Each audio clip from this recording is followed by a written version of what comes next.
Right, so product number 2, we've got an iPhone, an old iPhone 3. By comparison to the tablet that we looked at, that tablet is about a year old and that was probably about £100, whereas this is quite a few years old, but when it was new would have been about £300 or £400. So the build quality of this I expect to be quite a bit different to that tablet. And again, it's there's not a lot to see how to get into this. There were 2 screws in the end here, and it's the same with all iPhones. They have the same thing. There are 2 little screws in the bottom of them, and my iPhone should be just the same. It's got 2 little screws in the bottom there. I'm not taking that apart because I still use that. So this one, the screws are already missing. So what we can do is just get a little sucker on there, and we should be able to just pop the screen out, and the whole front of it will pop out quite nicely. Now with this, there are some little connectors in here, and that should allow us to separate the screen. So what we've got here is similar to the other products. We've got a glass front, so you can see it's cracked already. But again, same reasons as before. Glass is by far the best material because it's hard and it will resist scratching. The only problem, what I didn't mention before with glass, you might be able to see the camera, is that you get loads of fingerprints on it. And there are actually coatings that some phone manufacturers are using or developing for use in the future that go on the glass that actually repel the oils in your fingers. So they're putting additives into the glass so that you don't get as many smears on, which is quite an interesting thing to research. At the back of this, there's not much to it. There's the glass, there's the LCD screen, and then there's also the touch screen element to it. This will come apart. We get a little screwdriver, Phillips one. There's not. It should. If I take that off there, again you see there are tiny screws on this, and we should, with a bit of work, be able to get this to come apart.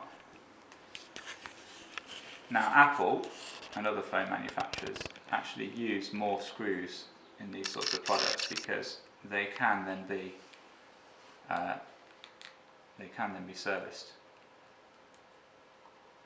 So although unlike old phones you can't just take the battery out like you used to be able to, it still doesn't mean that you can't service them. So you should be able to pull this off. I think there's one more screw, that looks of it there,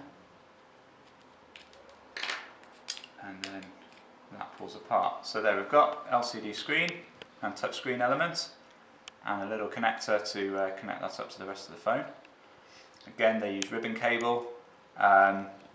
These types of connectors are fairly standard that they use there, but obviously this design is all very unique to Apple. And then in the top here we have, so that is just the LCD screen. This layer here, we've got a connector here, and that is because the touchscreen element is actually bonded onto the glass. So if I pull, this will probably ruin it, but if I pull, no, it's going to break. That little connector there is because there's a very thin touchscreen layer that's bonded on the back. And then we've got this piece here, which houses all of the speaker for the phone here. This one hasn't got a camera, but usually there'll be a camera element on it as well.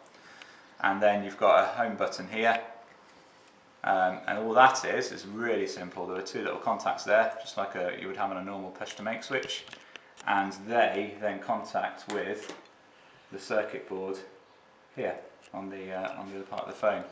So if that isn't fixed in place properly and that's not screwed in place into here, your home button won't work. Oh boy, Ronnie got a one club brand, 'cause Catwoman shaking that super fine can.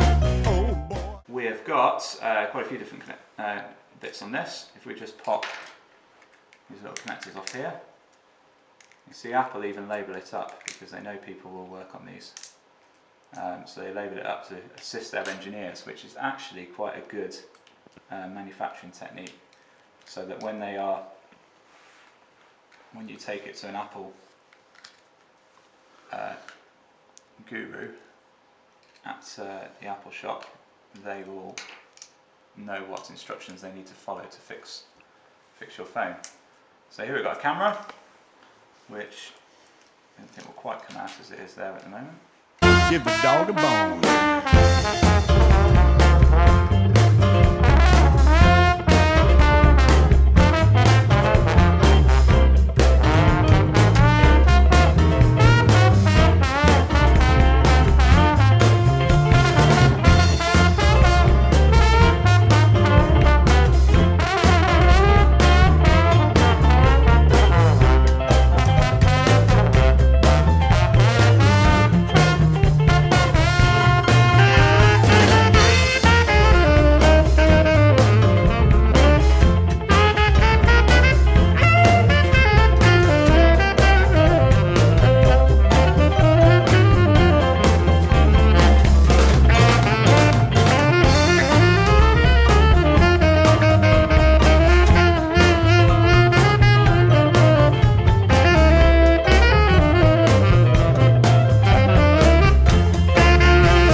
Got golden draws, only jive so fast, and Barbie hikes her skirt up to overstep the past.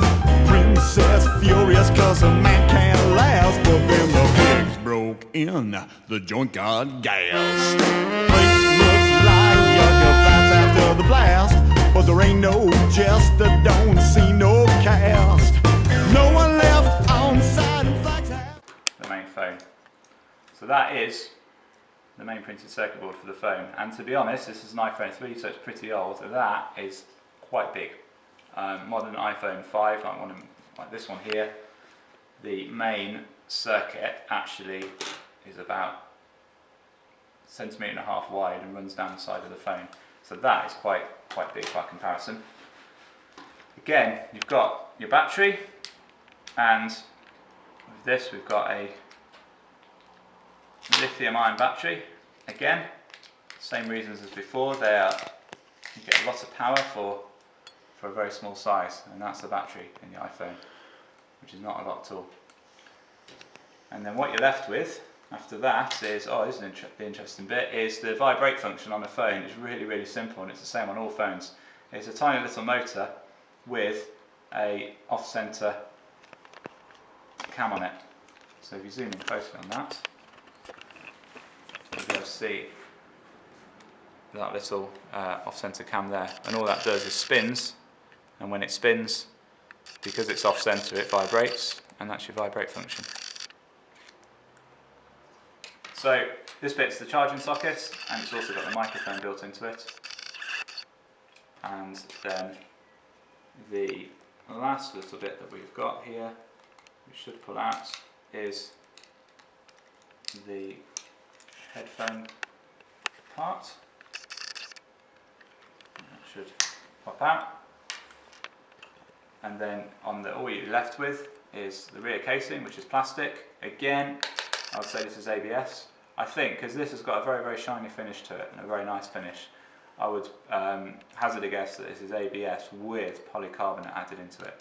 So it would be, a symbol would be ABS/PC, because it's got the polycarbonate added, which gives it that very shiny finish, and a very tough finish as well. This is a kind of I've got the bezel around here which will come off, and that bezel is metal, and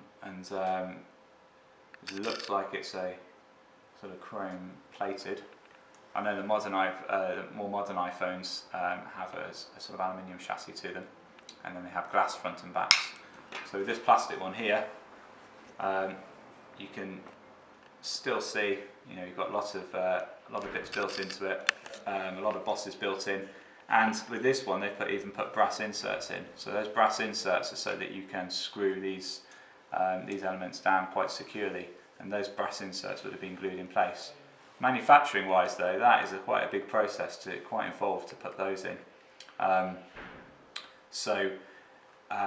Compared to modern iPhones, this is quite an expensive thing to manufacture, and the modern ones, newer ones, would be much simpler than this, and they probably wouldn't have those inserts in. But then the chassis would be probably aluminium, and the fronts and backs would have been bonded on as glass. So if I had a modern one to take apart, there'd be quite a difference between the number of parts on this and the number of parts on the modern one. There we go.